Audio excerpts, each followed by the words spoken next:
Hello, welcome to Lemon Studios, where we talk movies, television, and wrestling. I'm, of course, the Lemon himself, Zeke Lemon, and this is my review for Monday Night Raw, the final Raw before Elimination Chamber. But before we get into that, let's get the house clean out of the way. Share and leave a like, comment below, let me know your thoughts on Monday Night Raw, and of course, hit that subscribe button as it helps me grow into my YouTube career. I would greatly appreciate it. All that out of the way, let's get into it, shall we? So, the final Raw before Elimination Chamber, and not only that, a tribute to the great AJ Styles, who was a great ending to this episode of Monday Night Raw, to be exact. I mean, overall, the show was okay. I mean, I saw a lot of people online who did not like this show at all. They're saying it was one of the worst Raws ever, and that the booking is absolutely god-awful. Everything is just, horrible. The sky is falling. The sky is falling. And again, overall, to me, the episode was okay. Was it really knocking your socks off? No, not at all. But I think everything that they did, they executed pretty well, and with some of the unfortunate circumstances that they did. Now, were there some bonehead decisions? Yes, I do. Like Maxine versus Natty. First, that whole feud has just been really miscast, and I think overall kind of mistreated. I mean, we rushed the Natty heel turn. Natty should have been on television with Maxine for a few weeks. It should have been more than just the training vignettes that they did. She should have been ringside throughout all of those matches with Becky Lynch. She should have been inserted within that feud. Part of me thinks this feud should be for the IC title, just to give it a little bit more mustard, because I don't think AJ Lee versus Becky Lynch needs the title, but to me personally. And with this match, because the first match ended in a double countout, I believe. And then this one, Maxine died. And it was a little bit of a mistiming as well, again, due to some unfortunate circumstances with the Bronson Reed injury. And, that qualifying match, I know a lot of people that Jey Uso's qualifying, he was the next man best of. I don't even really care to entertain the people like, oh no, El Grande should have been in it because his fighting style would have been better. El Grande just doesn't have the name like a Jey Uso. Bronson Reed was clearly going to win. You can tell as soon as the injury comes to fruition that, he can't come back because, we don't want to risk more injury to him. That after that dive spot, Jey Uso and El Grande are trying to figure out. You could tell there was supposed to be a lot of shenanigans in this. There's no way the other El Grande Americano was not supposed to come in and cost El Grande the match. There's no way. Well, maybe you keep the Masked Man off, but I think the Masked Man was going to get involved. No, because if Bronson Reed was going to win, there would have been no Masked Man. But yeah, there was definitely going to be some shenanigans here that caused some fuckery as to why El Grande got pinned instead of him just getting pinned clean. And you can just tell they were calling it on the fly because the finish has been completely changed. And you can also see it in Jey Uso's eyes too, that he was worried about Bronson and he wanted to make sure that he was okay. I saw some people upset that, he just needed to forget about it. And I guess, yeah, to a degree, but at the same time, they're human beings. And, their main job is to make sure their opponent is safe because, it's a performance, right? So, unfortunate circumstances there. And when that injury happens, and then in your next match that happens relatively, I want to say 30 minutes, they really spread it out, the match. I think there was only 4 total on this show. All pretty good for the most part due to what they had. Well, the run right now that we're talking about, Natty versus Maxine, that only went less than a minute. But, a legitimate injury happens in the first match, and then you get into the next one, and then you run a fake injury angle. And at first, I bought into it because of what happened earlier. So maybe, there's something to it. But, she's sitting there, she's limp, and, it's a simple push into the ring post, too, that we've seen multiple times, not just from the men, but from the women as well. And I feel like Natty should have kept beating on her a little bit longer to really solidify, ooh, she is super crazy, she is super evil, all she does is look for the kill. All she did was punch a couple times, and then that was it. As she was beating the dead body, working it, then the referee should have came and pulled her off, and Natty was really scratching and clawing to keep beating this woman up, just to really get that heat that you needed, because we're really missing the mark with it. I think there's a lot of intrigue with this Natty character. You see it in Bloodsport, where granted Bloodsport is more presented like UFC, but you know, in the world of professional wrestling. And maybe this character just doesn't work in WWE. You know, I think that's a conversation to have, but it has only been 3 weeks. You would assume the feud has to continue. We will see where it lands now that we are, 7 weeks away from WrestleMania. I don't think it makes the WrestleMania card, just because of the reaction that this story is getting. But hopefully they do get the proper one-on-one that they get, where eventually Natty does have to go over. But yeah, I do think this feud probably should have been for the IC title to begin with, to be honest with you. As for the IC title, you know, Becky Lynch had a video. This is probably the best program or promo segment for this feud between AJ Lee and Becky Lynch, because I feel like they finally course corrected. Now, once they're face to face for the next set of promos, eventually on the road to WrestleMania, then, you know, they need to keep this type of tone where there isn't that cartoonish, you know, Looney Tune element to the promos. Last week's, where they were face to face, there was a little bit more serious tone, and it got kind of goofy towards the end, which, you know, I usually overall don't mind, and I liked what we did last week. But here, where it was all serious, and again, the focus on was, yes, you were the great at one point, but you were the best when the title was a butterfly. I'm the best now when the titles actually have some relevance to them. They mean something. They're not just gimmicks or toys, for that matter. I'm going to prove to you that I am the greatest wrestler of all time. And it's not just me saying it, Sports Illustrated saying it. I liked everything we did with this promo quite a bit. And again, I just don't think the feud needed the title overall. But hey, we are here now. I mean, I'm looking forward to the match Saturday because it is a dream match. But yeah, once we get past it, we need to light that fire under it. As for the only other thing that, well, I was talking about negatives, and then I talked about something positive. But the only other negative thing that was a little head scratch thing is everything we're doing with Brock Lesnar. I don't mind the concept of an open challenge, but the fact that no one answered the open challenge this week it kind of makes the whole locker room look weak. And it does seem like it's obvious that it's LA Knight who's going to answer it. Because why would LA Knight answer it now? Because he has the Elimination Chamber. Oh, and I'm not going to challenge you at WrestleMania. I'm going to fucking fight Drew McIntyre for the belt. I don't need to face you, Brock. I already got a main event.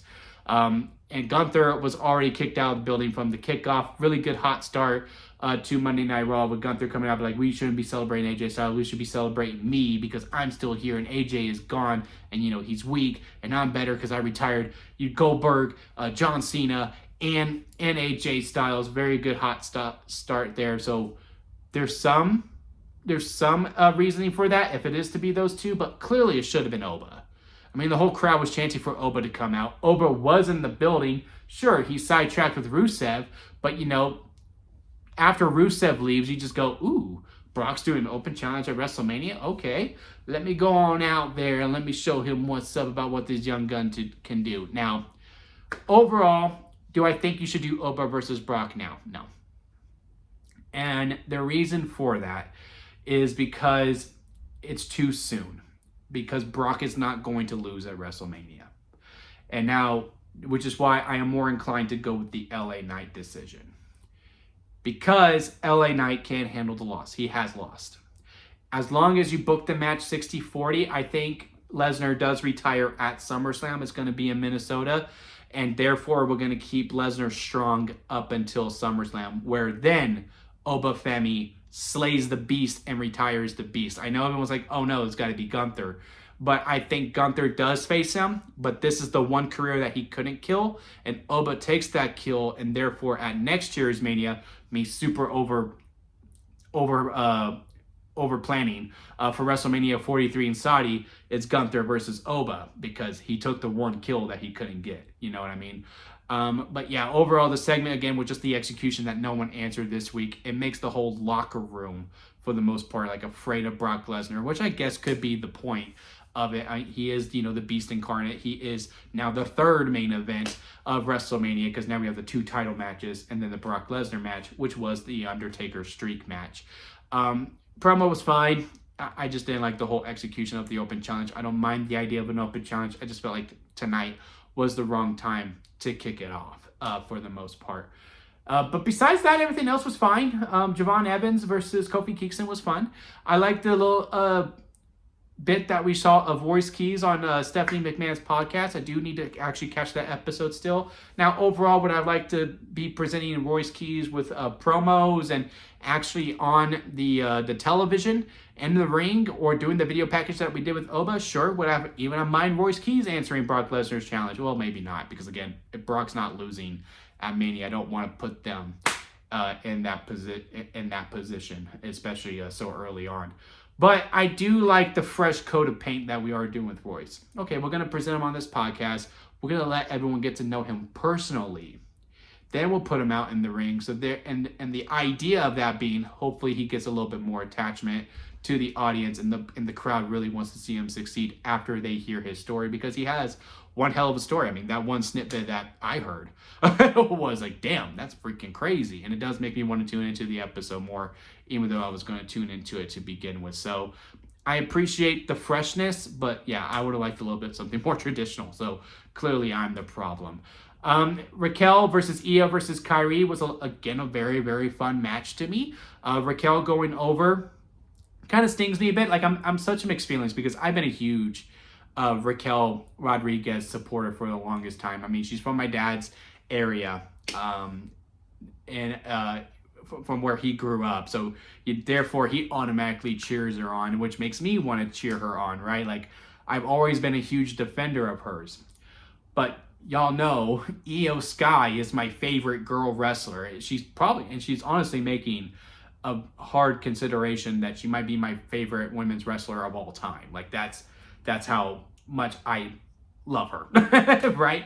And I really wanted to see Io in the chamber. I wanted to see what wild stuff she could have done off the pod or from the top of the chamber or something. I just know that girl's mind would have cooked something wild. And the fact that I'm not going to get that does really upset me, which is good, because Raquel is a heel.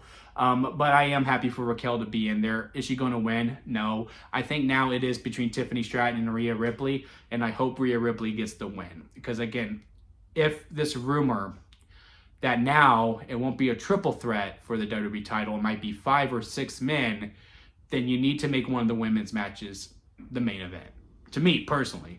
And as much as I liked what we did with Liv and Stephanie, like Liv saying, "Oh, I'm so sorry that I didn't work really hard." The fact that we got the aftermath where, she turns to Jade and then she pops Stephanie in the head, and then like she's going off on her, like, "Don't tell me that I didn't work hard," and all that, then it was completely fine. But at first I was like the crowd, I was booing it. I was like, this is stupid.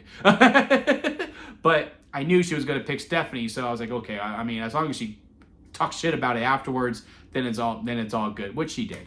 But yeah, Stephanie and Liv could potentially main event night 1. But Rhea versus Jade just screams main event to me. And if we can let those women cook on the mic, because they're going to let Rhea talk in the ring, and Jade's going to have to really bring it, which I do think she can bring. Her stuff in AEW is really good. I don't know why they haven't let her fully present that character in the ring on the microphone. It's very, very limited with Jade. This time we're going to have to let her loose, and I think she can rise up to the challenge with the Rhea Ripley. As long as we do that storyline of Jade being like, "I'm that bitch," and then Rhea being, "Well, I am the bitch, and I'm going to take your title." I think there's a lot of fun to be had there. But yeah, again, one of the better triple threat matches overall. I still think this past Friday's qualifier was probably the best one overall to me, between Trick, Carmelo, and Damian. That was a very fun one, but this was probably the best one when it came to the women's to me personally. But yeah, and then what was left on this show that's worth talking about? We talked about the opening, we talked about the 2 qualifiers, Javon Evans, and then the Natty and Maxine Dupree match. So there was all the matches there. We talked about Royce Keys. I guess after this is just the main event, right? Just AJ Styles? I'm pretty sure y'all will let me know if I forgot anything. But I mean, Creed higher video package, I mean, amazing. Right? Like, there's not much more to talk about. Like, that video package was great. I loved seeing all the TNA stuff in there too. All the people that we saw throughout the show. We saw Abyss and Frankie Kazarian. The Good Brothers came back. Tama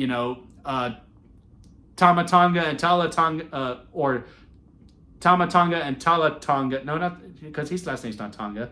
But anyway, they were there and they were working face. Shinsuke was there. Bobby Roode. I mean, it was just a who's who to see AJ walk off into the sunset. He comes out. He gives out this amazing promo. He wanted to retire at the... Well, he didn't want to retire at the Royal Rumble. That's not how he originally saw it. But hey, what's the best way to go out than where you started?